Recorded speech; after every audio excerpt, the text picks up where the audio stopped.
ನೋಡ್ಬೋದು. ನಂಜನಗೂಡು ನಂಜುಂಡೇಶ್ವರ ದೇವಸ್ಥಾನ. ಓಂ ನಮಃ ಶಿವಾಯ. ತುಂಬನೇ ಆಕರ್ಷಕವಾಗಿದೆ. ನಂಜನ್ನು ಉಂಡ ಶಿವನಿಗೆ ನಂಜುಂಡ ಮತ್ತು ನಂಜಾಗಿದ್ದ ಕಂಠಕ್ಕೆ ಶ್ರೀಕಂಠ ಅಂತ ಹೆಸರು ಬಂತು. ಕೃಷ್ಣಶಿಲೆಯಿಂದ ರೂಪುಗೊಂಡಿದೆ. ಈ ಲಿಂಗದ ವಾಯುವ್ಯ ಭಾಗದಲ್ಲಿರುವ ಅರ್ಧಚಂದ್ರಾಕೃತಿಯ ಗುರುತು ಪರಶುರಾಮನ ಕೊಡಲಿಯಿಂದ ಆಗಿದ್ದು ಎಂಬ ಪ್ರತೀತಿ ಇದೆ.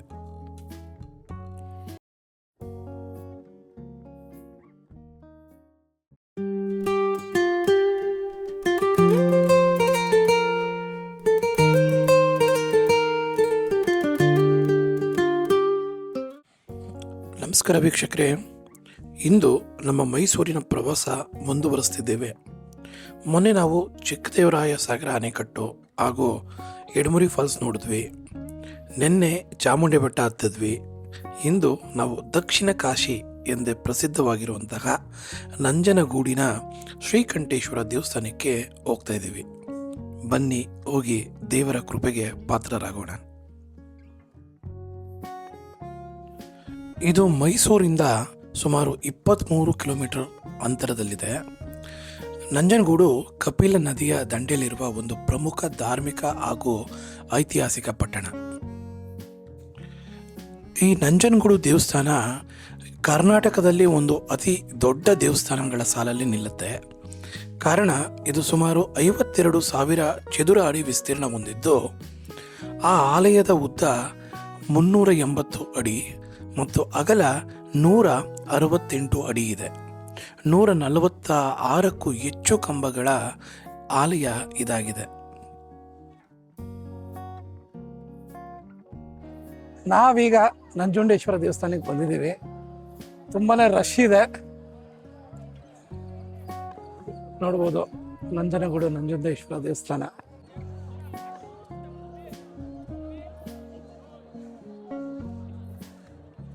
ನಂಜುಂಡೇಶ್ವರ ದೇವಸ್ಥಾನಕ್ಕೆ ಹೋಗೋಕ್ಕಿಂತ ಮುಂಚೆ ಇಲ್ಲಿ ನದಿಗೆ ಹೋಗಿ ಅಲ್ಲಿರೋ ನೀರನ್ನ ತಲೆ ಮೇಲೆ ಹಾಕೊಂಡು ಬಂದರೆ ಒಳ್ಳೇದು ಅಂತ ಹೇಳ್ತಾರೆ. ಸೊ ಅದಕ್ಕೆ ನಾವು ಈಗ ನದಿ ಹತ್ರ ಹೊರಟಿದ್ದೀವಿ. ಇದು ದಾರಿ, ಅಲ್ಲಿ ನೋಡ್ಬೋದು ಕಪಿಲಾ ನದಿ. ಕಪಿಲಾ ನದಿಗೆ ದಾರಿ.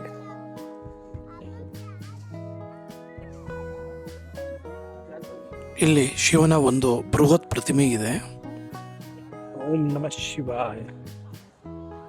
ತುಂಬಾನೇ ಆಕರ್ಷಕವಾಗಿದೆ.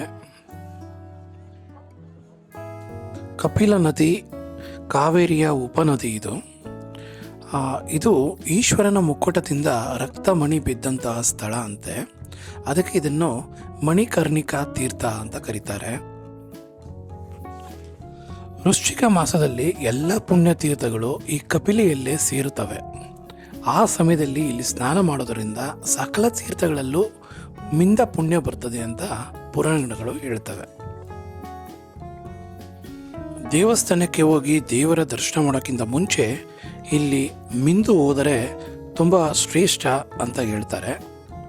ಅದಕ್ಕಾಗಿ ಅನೇಕ ಭಕ್ತಾದಿಗಳು ಇಲ್ಲಿ ಬಂದು ಸ್ನಾನ ಮಾಡಿ ನಂತರ ದೇವರ ದರ್ಶನ ಮಾಡ್ತಾರೆ. ಕೆಲವರು ಇಲ್ಲಿ ಬಂದು ತಲೆ ಮೇಲೆ ನೀರು ಹಾಕ್ಕೊಂಡು ತದನಂತರ ದೇವರ ದರ್ಶನ ಮಾಡ್ತಾರೆ. ಡಾಕ್ಟರ್ ರಾಜ್ಕುಮಾರ್ ಅವರು ಅಭಿನಯದ ಬ್ಲಾಕ್ ಬಸ್ಟರ್ ಚಿತ್ರ ಅನುರಾಗ ಅರಳಿತು ಸಿನಿಮಾದಲ್ಲಿ ಶ್ರೀಕಂಠ ವಿಷಕಂಠ ಹಾಡಿನಲ್ಲಿ ಅವರು ಇಲ್ಲಿ ಮಿಂದು ನಂತರ ದೇವರ ದರ್ಶನಕ್ಕೆ ಹೋಗುವ ದೃಶ್ಯವನ್ನು ನೀವು ನೋಡಬಹುದು.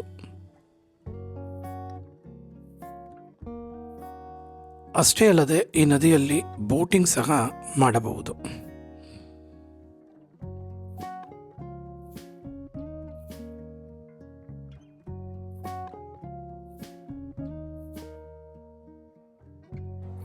ಇಲ್ಲಿ ರಾಮಾಂಜನೇಯ ದೇವಸ್ಥಾನ ಕಾಣಬಹುದು. ಇಲ್ಲಿ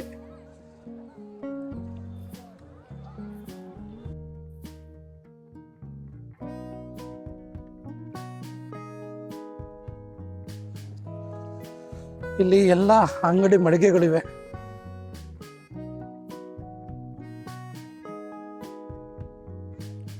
ಎಲ್ಲ ರೀತಿಯ ಪೂಜೆ ಸಾಮಾನುಗಳು ಇಲ್ಲಿ ದೊರೆಯುತ್ತವೆ. ಶ್ರೀಕಂಠೇಶ್ವರನಿಗೆ ಇಷ್ಟವಾದಂತಹ ಬಿಲ್ವಪತ್ರೆ ಇಲ್ಲಿ ದೊರೆಯುತ್ತದೆ. ಜೊತೆಗೆ ಬೇರೆ ಬೇರೆ ಥರದ ಹೂಗಳು ಸಹ ಇಲ್ಲಿ ದೊರೆಯುತ್ತವೆ. ಪುರಾಣದ ಪ್ರಕಾರ ಈ ಕಥೆ ಎಲ್ಲರಿಗೂ ಗೊತ್ತಿರೋದೆ.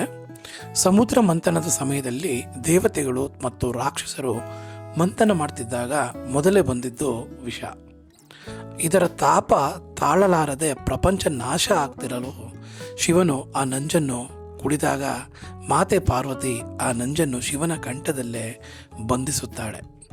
ನಂಜನ್ನು ಉಂಡ ಶಿವನಿಗೆ ನಂಜುಂಡ ಮತ್ತು ನಂಜಾಗಿದ್ದ ಕಂಠಕ್ಕೆ ಶ್ರೀಕಂಠ ಅಂತ ಹೆಸರು ಬಂತು. ಈ ಆಲಯದ ಲಿಂಗಕ್ಕೆ ನಂಜುಂಡೇಶ್ವರ ಅಥವಾ ಶ್ರೀಕಂಠೇಶ್ವರ ಎಂದು ಕರೆಯುತ್ತಾರೆ. ಸ್ಥಳ ಪುರಾಣದ ಪ್ರಕಾರ ಇಲ್ಲಿನ ಶಿವಲಿಂಗವು ಸ್ವಯಂ ಉದ್ಭವವಾದ ಚತುರ್ಯುಗದ ಮೂರ್ತಿ. ಕೈಲಾಸದ ಶಿಖರ ಭಾಗ ಇಲ್ಲಿ ಬಿದ್ದು ಲಿಂಗ ರೂಪ ತಾಳಿತೆಂದು ಪ್ರತೀತಿ ಇದೆ. ವಿಶ್ವಂಪ್ರಾಜಿ ಸೊಪ್ಪಿನ ಮೆಳೆಯ ನಡುವೆ ಹುದುಗಿ ಹೋಗಿದ್ದ ಲಿಂಗವನ್ನು ಪತ್ತೆ ಹಚ್ಚಿದ ಪರಶುರಾಮ ಇಲ್ಲಿ ತಪಸ್ಸನ್ನು ಆಚರಿಸುವುದರ ಮೂಲಕ ತನ್ನ ಪಾಪ ಕಳೆದುಕೊಂಡರೆ, ಸತಿಯನ್ನು ಶಪಿಸಿ ಇಲ್ಲಿಗೆ ಬಂದ ಗೌತಮರು ಈ ಲಿಂಗದ ಆರಾಧನೆಯಿಂದ ಮನಸ್ಸು ಸಮಾಧಾನ ಹೊಂದಿ ಲಿಂಗಕ್ಕೆ ಆಲಯ ಕಟ್ಟಿಸಿ ರಥೋತ್ಸವ ಏರ್ಪಡಿಸಿದರಂತೆ. ಆಲಯವು ಮೇಲ್ನೋಟಕ್ಕೆ ದಾಕ್ಷಿಣಾತ್ಯ ಶೈಲಿಯ ಮೈಸೂರು ಒಡೆಯರ ಕಾಲದ ವಾಸ್ತು ಎಂಬುದು ಸ್ಪಷ್ಟವಾದರೂ, ಸೂಕ್ಷ್ಮ ಅವಲೋಕನ ಇಡೀ ಕಟ್ಟಡ ಒಂದೇ ಕಾಲದ ರಚನೆಯಲ್ಲ ಎಂಬುದನ್ನು ಸ್ಪಷ್ಟಪಡಿಸುತ್ತದೆ. 9ನೇ ಶತಮಾನದಿಂದ 20ನೇ ಶತಮಾನದವರೆಗೂ ಈ ಆಲಯವು ರಚನೆ, ಪುನರ್ರಚನೆ, ಸೇರ್ಪಡೆಗಳ ಮೂಲಕ ವಿಸ್ತಾರವಾಗುತ್ತಾ ಬಂದಿದ್ದನ್ನು ಇಲ್ಲಿಯ ಶಾಸನ ಮತ್ತಿತರ ಆಧಾರಗಳಿಂದ ತಿಳಿಯಬಹುದು. ದೇವಾಲಯದ ಮೊದಲ ಉಲ್ಲೇಖವು 10ನೇ ಶತಮಾನದಲ್ಲಿದೆ. ಇದನ್ನು ಗಂಗರ ಆಳ್ವಿಕೆಯಲ್ಲಿ ನಿರ್ಮಿಸಲಾಗಿದೆ. ತದನಂತರ ಇದನ್ನು ಚೋಳರು, ಹೊಯ್ಸಳರು, ಮೈಸೂರು ಒಡೆಯರು ವಂಶದವರು ಅಭಿವೃದ್ಧಿಪಡಿಸಿದ್ದಾರೆ. ದೇವಾಲಯದಲ್ಲಿ 9 ಅಂತಸ್ತಿನ 120 ಅಡಿ ಎತ್ತರದ ದೇವಾಲಯದ ಗೋಪುರ ಮತ್ತು ಅದರ ವಿಸ್ತೀರವಾದ ಹೊರಭಾಗವನ್ನು ಮೈಸೂರು ರಾಜ ಕೃಷ್ಣರಾಜ ಒಡೆಯರ್ 3 ರವರ ರಾಣಿ ದೇವರಾಜಮ್ಮಣ್ಣಿ ನಿರ್ಮಿಸಿದ್ದಾರೆ. ಶಿವಪುರಾಣದಲ್ಲಿ ನಂಜನಗೂಡನ್ನು ಶ್ರೀ ಗಳರಿಪುರಿ ಎಂದು ಉಲ್ಲೇಖಿಸಲಾಗಿದೆ. ಇಲ್ಲಿನ ಶಿವಲಿಂಗವು ಸುಮಾರು 3 ಅಡಿ ಎತ್ತರದ ನಯವಾದ ಕೃಷ್ಣಶಿಲೆಯಿಂದ ರೂಪುಗೊಂಡಿದೆ.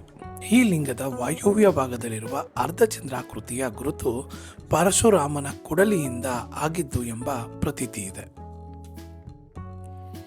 ಇಲ್ಲಿ ದೇವಾಲಯದ ಹೊರಗೆ ನಂದಿಯ ವಿಗ್ರಹ ಇದ್ದರೆ, ದೇವಾಲಯದ ಒಳಗೆ ಶಿವನ ಎದುರು ನಂದಿ ವಿಗ್ರಹ ಇಲ್ಲ. ಆದರೆ ಶಿವನ ದರ್ಶನ ಮಾಡಿ ಬರಬೇಕಾದ್ರೆ ನಮಗೆ ನಂದಿಯ ವಿಗ್ರಹ ಸಿಗುತ್ತದೆ ಹಾಗೂ ಅಲ್ಲಿ ಪೂಜೆ ಸಲ್ಲಿಸಿ ನಂದಿಗೆ ನಮಿಸಿ ನಾವು ಹೊರಬರಬಹುದು. ಸರಿ ವೀಕ್ಷಕರೇ, ಈ ವಿಡಿಯೋ ನಿಮಗೆ ಇಷ್ಟ ಆಗಿದೆ ಅಂತ ಭಾವಿಸುತ್ತಾ ದಯವಿಟ್ಟು ನಮ್ಮ ವಿಡಿಯೋವನ್ನು ಲೈಕ್, ಶೇರ್ ಮಾಡಿ, ಕಮೆಂಟ್ ಮಾಡಿ ಅಂತ ಕೇಳ್ಕೊತೀನಿ. ಹಾಗೂ ನಮ್ಮ ಚಾನೆಲ್ಗೆ ಸಬ್ಸ್ಕ್ರೈಬ್ ಆಗಿ ಅಂತ ಕೇಳ್ಕೊತಾ ನಾನು ಈ ವಿಡಿಯೋ ಮುಗಿಸ್ತಾ ಇದ್ದೀನಿ. ಧನ್ಯವಾದಗಳು.